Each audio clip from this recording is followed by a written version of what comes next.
मैं भी आऊँगा उसमें। मैंने कहा मैं भी आऊँगा उसमें। लोग मुझे बुला रहे होते हैं ना, मुफ्ती साहब आप अमेरिका कब आ रहे हैं, आप लंदन कब आ रहे हैं, मेरा रिप्लाई क्या होता है, वीज़ा दिला दो भाई। पहले तो मेरे माली वसाइल कम थे तो मैं कहता था ख़र्चा आने जाने का किराया दे दो। अब अल्लाह का शुक्र है, अल्लाह ने मुझे माली वसअत दी है।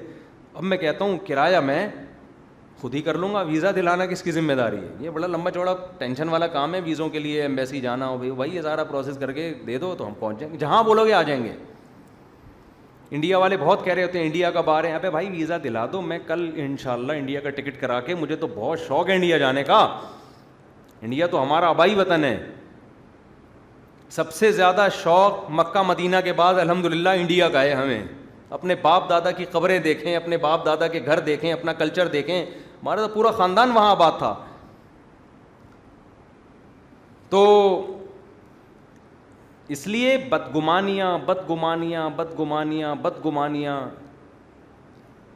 तो खैर पैसा रखना, ये जो फेमस लोगों के, ये ना कुछ लोग हैं जो उलमा के ख़िलाफ़ हर वक्त जहन साजी करते रहेंगे। पैसा कहाँ से आ रहा है, इनके पास गाड़ी कहाँ से आ गई, इनके पास गार्ड के पैसे कहाँ से आते हैं, इनके पास, अच्छा सबसे पहले तो मुझ पे शादियों के पैसे कहाँ से आते हैं, ये तो मैंने बोला ही नहीं, जो सबसे बड़ा इतराज़ होता है।